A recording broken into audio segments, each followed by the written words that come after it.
como que é Jesus e a lei? Como que se encaixa Jesus na lei, a graça? Quer saber um pouquinho mais? Vem conosco, porque hoje é dia de parola. Os Paroleiros, um jeito simples e divertido de conversar sobre verdades bíblicas. Vambora, que hoje é dia de parola. Muito bom, pessoal, estamos aqui mais uma vez com o oráculo, depois de dar a nós uma semana de respiro com o 04. Estamos aqui hoje para falar a respeito de Jesus e a lei. Tem um mistério aí, hein? Hoje nós não teremos o nosso decano, porque o decano ele deu cano na gente. Já bem da verdade é que ele está enfadado de estar aqui conosco, então ele tomou uma decisão dizendo, olha, eu vou ficar um tempo fora, mas sabe de uma coisa? Hoje nós iremos falar de coisas preciosas, e ainda bem que ele não está aqui. Não é verdade, 04? Não é verdade, oráculo? Perfeito, senhor Wilson. Muito bem, hoje o oráculo... Mr. Wilson. Mr. Wilson. Muito bem. Então, hoje nós vamos falar aí um pouquinho daquilo que está escrito lá em Mateus, capítulo 5. Nós vamos nos aventurar um pouquinho aqui do verso 17 ao versículo 20. Quem sabe chegaremos no versículo 20, porque tem muito pano para manga aqui. E nós vamos falar, começando aqui hoje, Paulinho e Xandão, eu quero começar falando do versículo 17, que vai dizer assim, não penseis que vim revogar a lei, ou os profetas. Não vim para revogar, vim para cumprir. E aqui nós temos muito pano para manga, porque muitas vezes, e aí já aconteceu comigo até outro dia, dando uma aula na escola dominical, e eu fui acabar falando algumas coisinhas a respeito de que em Jesus se cumpriu a lei. Em Jesus se cumpriu aquilo que os profetas disseram a respeito dele, aquilo que os salmos diz respeito a ele. E aí uma pessoa virou para mim e falou assim, você está sendo legalista, porque na verdade Jesus ele revogou tudo, e agora nós estamos na graça, e portanto se estamos na graça não podemos citar a lei. Será que é isso mesmo? O que você tem a dizer a respeito disso, oráculo? O que você tem a respeito de dizer disso, 04? Wilson, antes do oráculo começar, eu queria fazer um pedido. Quando for citar o Paulinho, é ó oráculo, não só oráculo, é ó. Eu acho que ele é a devida honra e respeito que ele merece. O ó é o que? É artigo? O ó é um artigo? Não, é aquele tipo selar de salmos, entendeu? Então vamos falar ó. É a demarcação. É a demarcação rítmica. Exatamente, muito bem pontuado, 04. Nós temos que fazer, então, essa honra ao ó oráculo. Tá bom, ó, meus amigos. Ai, ai. O que você perguntou mesmo, Will? Eu perguntei como está o tempo aí em Presidente Prudente, se está tudo bem por aí, já que em Aurora View está tudo muito bem, entendeu? Entendi. Bom, acho que é Sermão do Monte, né, que nós estamos falando. Mas vamos lá, brincadeiras à parte.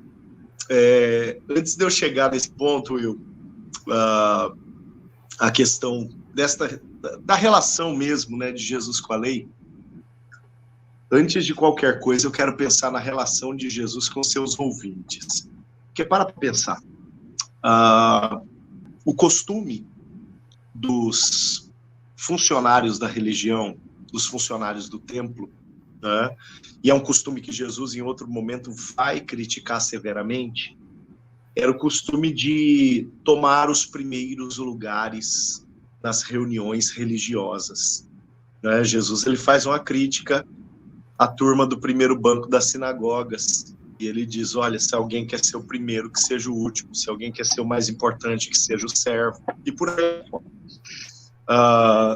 E eu fico pensando que a linha de frente dos ouvintes de Jesus, ela tinha alguns desses agentes religiosos, né, por ali. Gente que tinha por ofício interpretar a lei para o povo, né? Gente que tinha por obrigação explicar acerca da lei. Eu não estou dizendo que havia, quem sabe, sacerdotes ali, não sei, o texto não faz essa referência para nós, mas isso pode ser plausível e pode ser possível, né? Mas, no mínimo, alguns dos considerados principais fariseus, alguns dos considerados principais saduceus, alguns zelotes, que eram extremamente guardadores da lei, né? Quer dizer, alguns destes intérpretes do povo e para o povo estavam por ali, certeza, né? Nessa multidão que se reúne próximo de Jesus. E aí Jesus toca nessa primeira, numa das primeiras falas dele, do Sermão do Monte, ele toca no objeto de trabalho dessa turma. Não apenas a lei, mas a interpretação da lei. E ele diz, eu não vim revogar, mas eu vim fazer cumprir. Para pensar, quando ele fala vim fazer cumprir, é como se ele estivesse dizendo o seguinte, não teve alguém até agora competente para fazer isso, né? Eu tive que vir, porque aqueles aos quais é confiada essa incumbência, aqueles aos quais é confiada essa obrigação, esses caras não deram conta de fazer.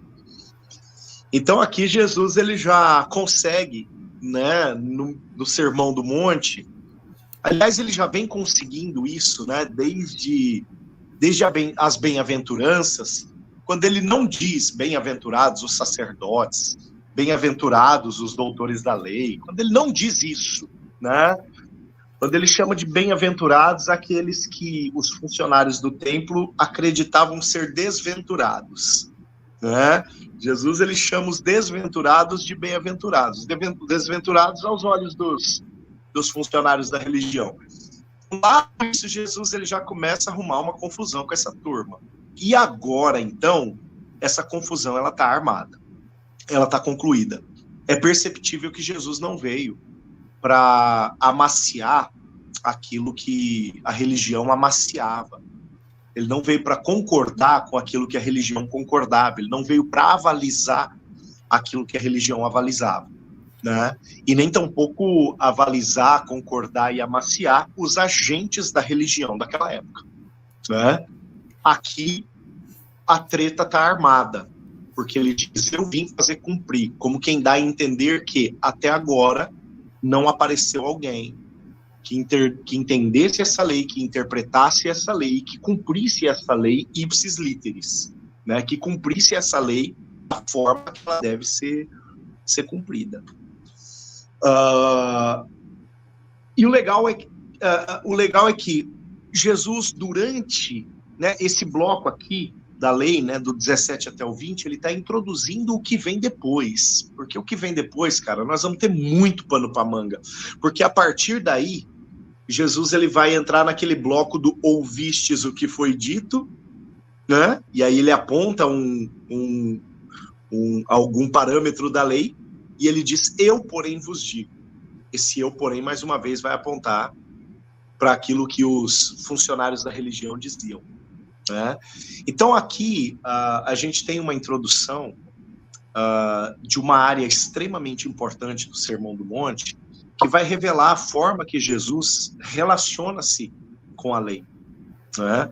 A lei não foi abrogada, né? Ela não foi revogada, muito pelo contrário, ela foi, na verdade, acentuada por Jesus.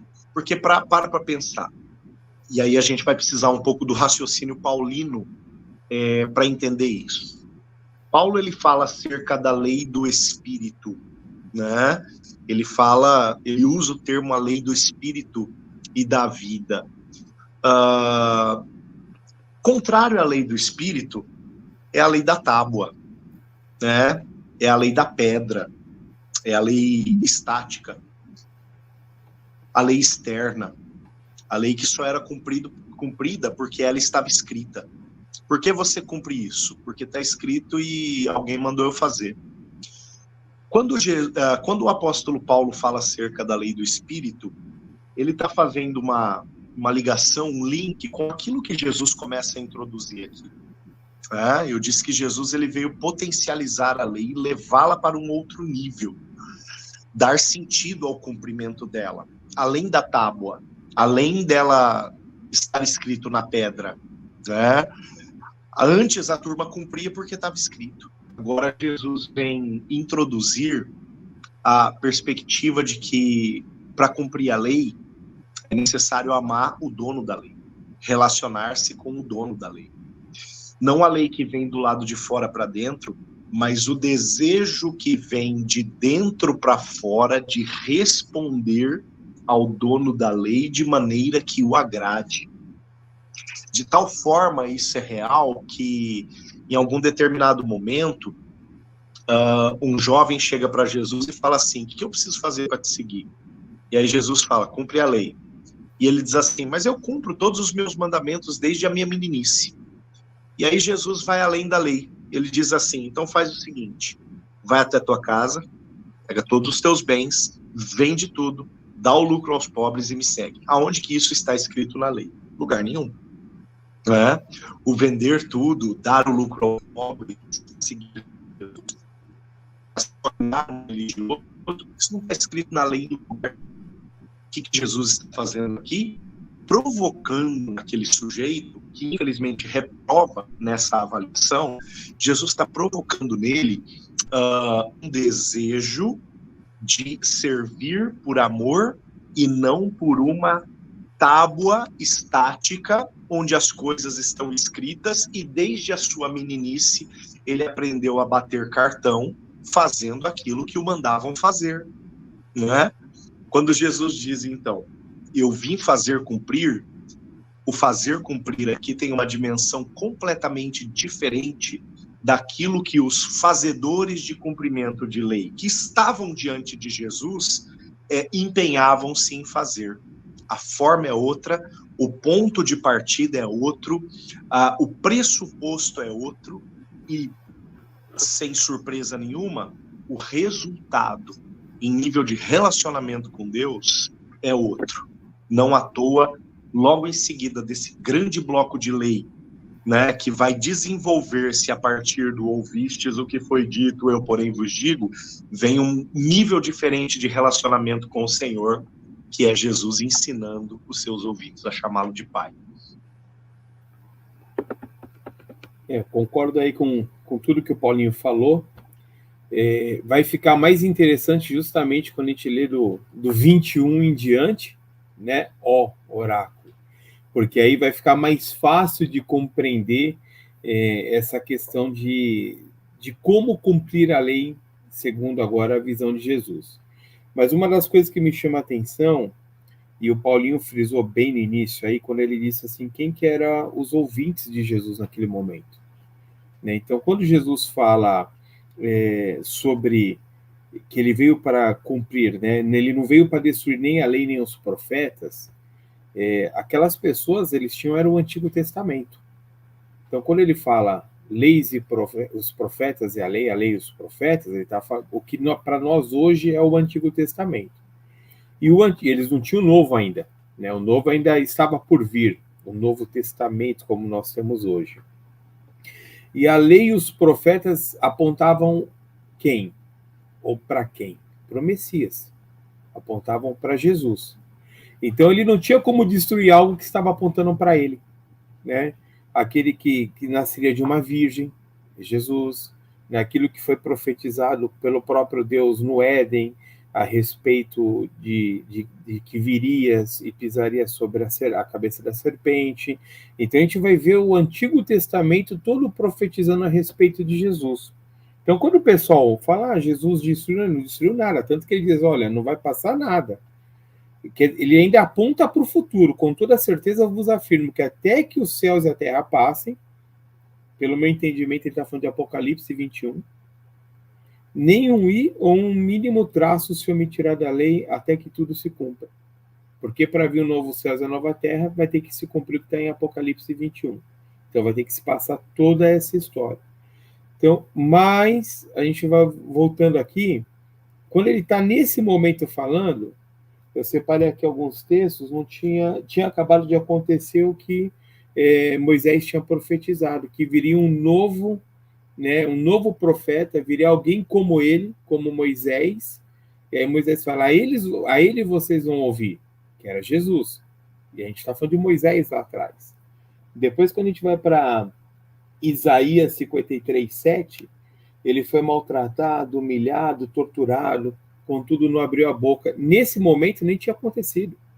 Então ele não tem como destruir a lei, porque essa profecia ainda iria acontecer na vida de Jesus quando ele fosse colocado diante do sumo sacerdote e tal.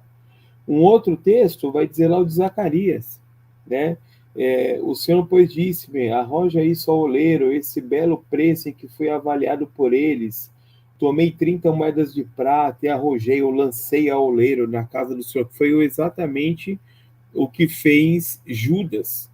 E um dos que eu mais gosto, que esse é o último, é quando Jesus olha e vê que ainda não se cumpriu a profecia em que eles iam dar vinagre para ele. Quer dizer, tudo isso está profetizado na lei e nos profetas, no Antigo Testamento. Então, Jesus veio para quê? Para que se cumprisse o que era dito sobre ele, aquilo que ainda vai se cumprir, né? A gente conversou aqui um pouquinho antes, quer dizer, Daniel está dizendo, Daniel 12 vai falar da ressurreição dos mortos, que Daniel é tido como um livro Apocalipse, como um apêndice do Apocalipse no Antigo Testamento. Então, não tem como ele anular toda a lei e os profetas. Ele vai anular Daniel, que está falando de ressurreição, estava falando de reis, de reinos que viriam, né? Está falando do que a gente vê muito hoje, que a ciência se multiplicaria rapidamente, as pessoas iam de um lado para o outro. Quer dizer, Jesus não iria anular nada disso. Pelo contrário, ele vai fazer cumprir. É que vai ficar muito mais fácil o entendimento de como nós devemos cumprir isso, com certeza, no próximo bloco. Mas o importante é a gente ter esse entendimento. Quem é o público? Vocês ouviram falar tanto de um Messias? Eu sou o Messias. Aquele que era profetizado sou eu. Ele está se apresentando para esse povo. E nada disso não pode ser alterado, porque há coisas que ainda precisam ser cumpridas. Então, o importante é entender isso. Uma coisa, nós estamos debaixo da graça, mas aquilo que Deus disse que vai acontecer, ainda vai ter que acontecer. Mesmo que isso seja no Antigo Testamento, que tenha sido profetizado na época de Moisés ou de qualquer outro tipo, de qualquer outro líder ou pessoa que Deus tenha usado no Antigo Testamento. Eu acho interessante isso, né? Oi. Deixa eu só fazer colocar uma curiosidade aqui. Tudo bem, você já falou 10 minutos aí, já está tudo bem. Não, só uma curiosidade. Tem uma linha de estudos, oráculo. Tem uma linha de estudos que diz que o que Jesus pregou no Sermão do Monte, quando ele fala que nenhum J ou tio serão retirados da lei, essa linha de estudos pressupõe que ele não usou termos gregos, né? Tanto que J ou tio já é uma tradução, né? Ou uma adaptação, acho que é até melhor esse termo, né? Porque é difícil falar de letras equivalentes, falando de idiomas tão diferentes, né? Mas menciona-se que Jesus utilizou termos hebraicos, né? E a primeira letra, que aqui na nossa Bíblia está como J, na verdade seria o Yav hebraico. E o Yav é a primeira letra do nome dele, Yeshua, né? Na verdade é uma virgulinha, como se fosse um apóstrofo, né? A letra Yav em hebraico. E aí eu lembro, aí eu toco no que o Xandão disse, né? Jesus, por ser ele o cumprimento da lei, ele não poderia revogar-se a si mesmo. Então essa é uma provável evidência, se de fato foi desta maneira que Jesus utilizou, né? Utilizando termos hebraicos aqui, e usou a letra Yav para falar que não seria arrancado, né? Nenhum Yav da lei. Então, ele está apontando de fato para si mesmo, né, quando ele diz isso, e dizendo, ou deixando claro, transparecendo que ele não poderia revogar a si mesmo e aquilo que ele veio fazer. Só essa curiosidade, Will. Não, tudo bem, bem curioso o que você falou, demasiadamente curioso, e é apóstrofe, não é apóstrofo. Né? E outra coisa também, já que você citou todos os itens, né, de revogação, repristinação e abrogação, se você ainda não aprendeu sobre isso, recomendo que você estude uma faculdade de Direito para saber a respeito disso. Mas o que eu ia falar, e você me atrapalhou... Data vênia, oráculo. Exatamente, né? Isso, os brocados jurídicos, né? Pegando o que o Xandão falou, né? Se você for lá para Lucas, capítulo 4, que é a famosa passagem, quando Jesus ele sai no poder do Espírito, né? Ele entra na sinagoga, tal. Existe uma tradição judaica que vai dizer que ali tinha um trono, e Jesus, ele literalmente, ele pega Isaías, ele não faz uma toramancia, né? Porque na época não tinha Bíblia, então era uma toramancia. Ele não abre lá e sorteia e fala, olha, vamos ler hoje aqui Isaías 61. E ali ele cita exatamente Isaías 61, que era o texto a ser lido naquele dia. E ele cita algo interessante, que ele fala, o Espírito do Senhor está sobre mim, porque o Senhor me ungiu para pregar boas novas aos quebrantados, e enviou-me a curar os quebrantados de coração, e a proclamar a libertação aos cativos, e a pôr em liberdade os algemados, e a pregoar o ano aceitável do Senhor. Bom, Jesus ele não continua a profecia. E ele não continua a profecia não porque ele literalmente esqueceu de ler a parte e o dia da vingança do nosso Senhor para consolar todos os que choram. Porque, na verdade, ali havia uma estação, e a estação era que iria se iniciar a dispensação da graça, aquilo que onde ele viria para trazer a restauração, iria trazer a redenção. E ali ele... De fato, ele se omite porque só vai acontecer o dia da vingança lá na frente, quando de fato vier o juízo. Então, ali, isso reforçando aquilo que o Xandão diz que de fato é algo que está acontecendo, né? Isso é algo bem interessante. A outra coisa que me chama a atenção, que nós já conversamos sobre isso, é quando Paulo, em Gálatas e Efésios, vai dizer a respeito da plenitude dos tempos. Então, ali ele fala, olha, que Jesus ele surge na plenitude dos tempos. Só que aí ele está falando de Jesus na primeira vinda. Só que se nós formos lá para Atos, nós vamos ouvir, né, o Lucas escrevendo, dizendo o seguinte, até que haja a restauração de todas as coisas, né, e aí virá. Então, nós estamos falando aí de um hiato. Ou seja, eu tenho a primeira plenitude dos tempos e eu tenho a segunda plenitude dos tempos.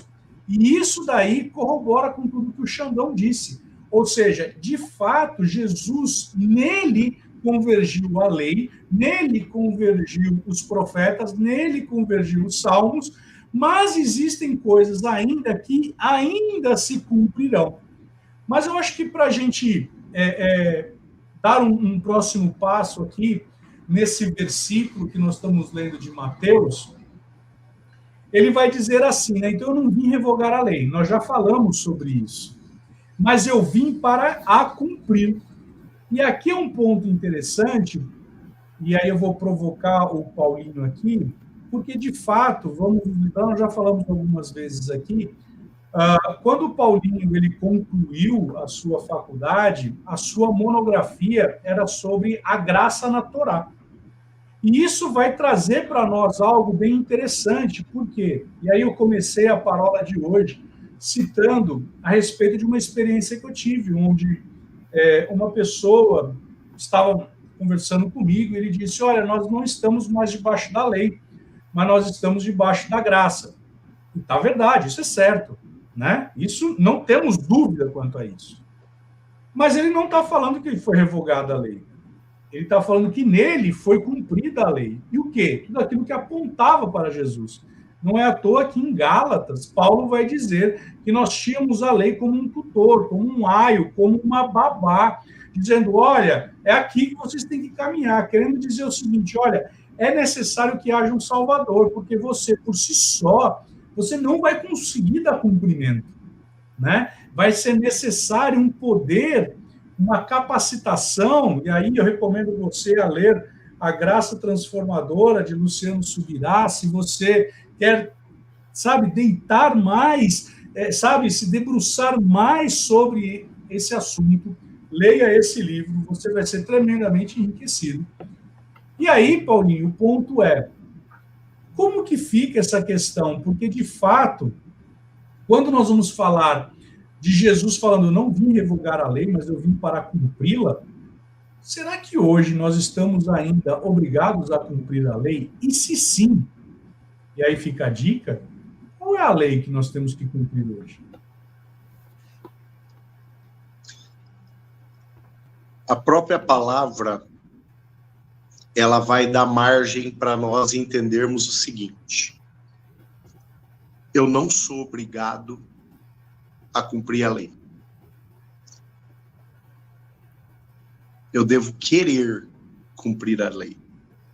Aí a gente tem uma grande diferença. Tá? Perceba, Jesus, e se você continuar a leitura, né, é exatamente nisso que a gente vai chegar. Jesus, ele quer tirar o foco dos ouvintes dele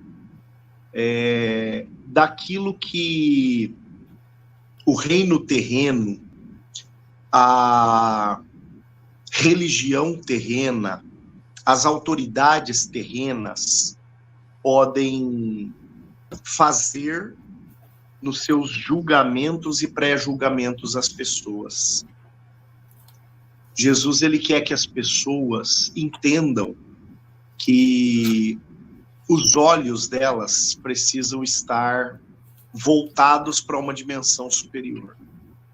Tanto que, se você avançar na leitura e chegar no verso 19, Jesus, ele vai falar acerca ele vai começar a introduzir aqui no Sermão do Monte o assunto reino dos céus.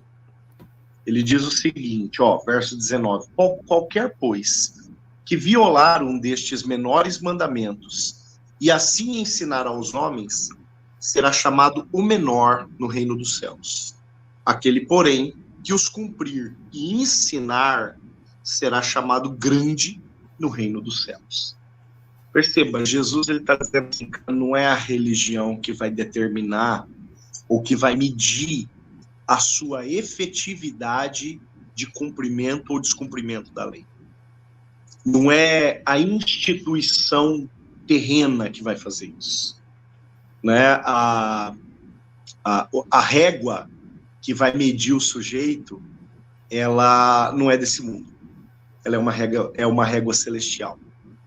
E por isso que eu falei aquilo que, se for recortado só aquele trechinho, quando eu disse, não, a gente não é obrigado a cumprir lei nenhuma. Se esse trechinho só for recortado e mandado lá para o meu bispo Adonias, que é o meu pastor, no dia seguinte ele vai bater aqui na minha porta e vai dizer, você tá doido? O que você anda pregando? Telebispo. Né?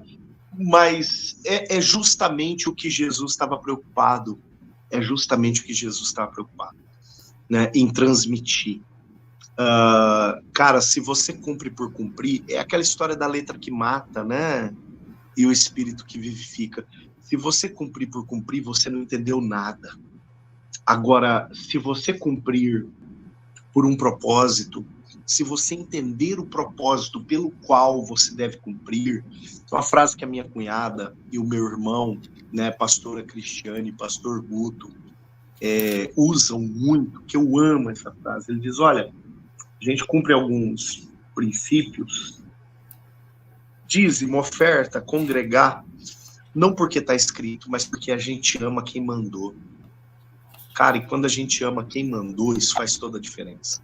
É para essa dimensão, Will, que Jesus está querendo levar os seus discípulos.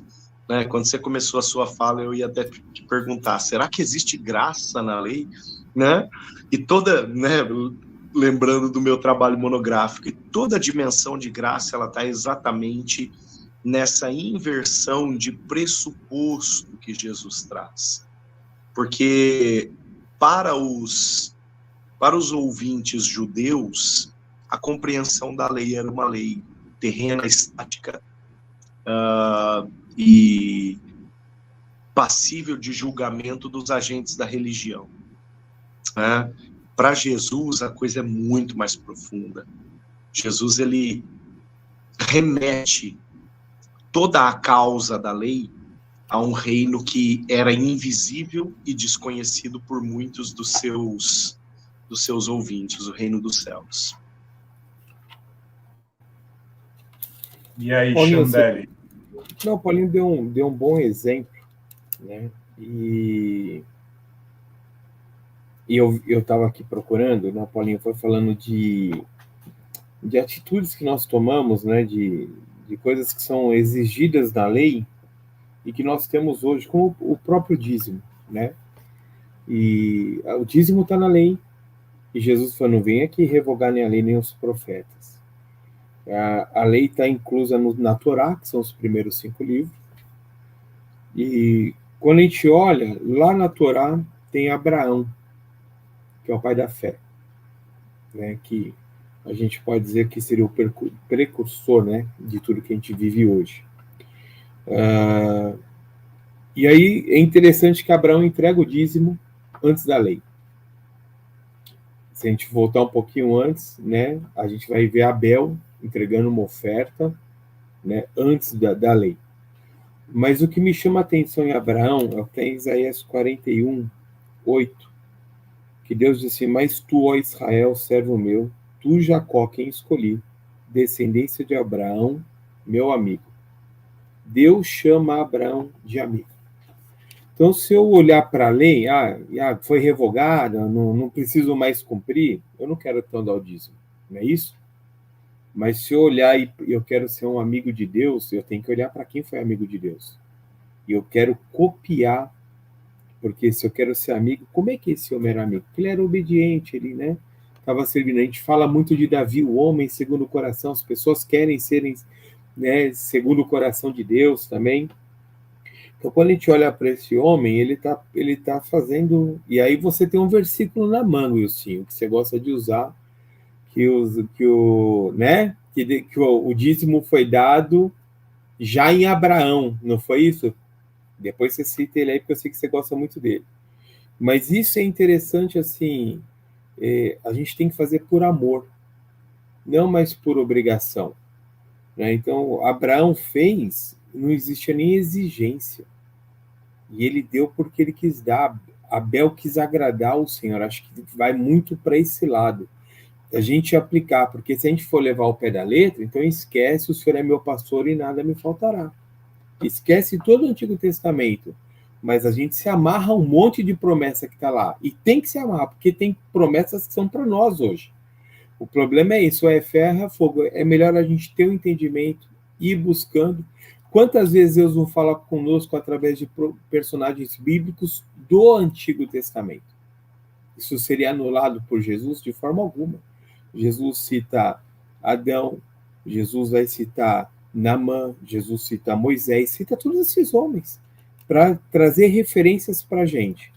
Então, o que o Paulinho está falando é justamente isso, a gente tem que buscar esse entendimento, aplicar nos dias de hoje, e eu quero só encerrar essa minha fala, quando ele vai repreender os fariseus, ele chama os fariseus de hipócrita, aos doutores da lei, fariseus, ele diz assim, Mateus 23, 23, ai de vós, doutores da lei, fariseus hipócritas, porque dais os dízimos da hortelã, do endre e do cominho, mas tendes descuidado dos preceitos mais importantes da lei, a justiça, a misericórdia e a fé. O que nós entendemos por graça está inserido na lei. Justiça, misericórdia e a fé. Deveis sim praticar estes preceitos sem omitir aqueles. Então, ele não está, não dizime mais. Ele está dizendo que é o mais importante, que é o que vai vir para o segundo bloco. É como aplicar isso. Mas a gente precisa entender assim, ele não vai revogar, ele não revogou nada. Ele só está nos mostrando, ele vai nos mostrar como é que a gente deve andar, ou como nós deveríamos ter andado desde o início de todas as coisas. Muito bem. E aí, será que você está debaixo da lei ou debaixo da graça? Será que de fato e de verdade você não deve cumprir preceitos daquilo que a palavra diz? Certo momento, Jesus ele disse: novo mandamento vos dou. Então tem um novo mandamento. E aí ele vai falar a respeito de nós amarmos o nosso próximo. E aí nós temos que entender que no livro de Levíticos nós tínhamos 3 tipos de lei: leis morais, leis sociais e leis litúrgicas. E tem muita coisa que hoje nós não fazemos mais. Por quê? Não é mais para essa estação, mas existe a lei de ouro, a lei do amor. Então eu não vou adulterar porque eu amo meu próximo, eu não vou cobiçar porque eu amo meu próximo, eu não vou mentir porque eu amo meu próximo, eu vou adorar a Deus porque eu o amo. Então veja que, na verdade, na graça ficou tudo muito mais difícil. E não é porque você está na graça, mas é porque você agora aprendeu que você tem que amar. Muito bem, meus amados, que bom estar com você nesse bloco. Nós voltaremos agora, no segundo bloco, para falar de algo que vai tocar profundamente no teu coração. Siga-nos nas nossas redes sociais. Nós estamos no Facebook, no Instagram, nós estamos no YouTube. Temos uns cortezinhos do TikTok que, para falar a verdade, percebemos que só tem o Paulinho falando lá. Mas isso é outro papo. Estamos também no Spotify, no Deezer, caso você prefira fazer a sua caminhada, o seu jogging, ouvindo os paroleiros. Deus abençoe grandiosamente você e nos vemos no próximo bloco. Deus te abençoe.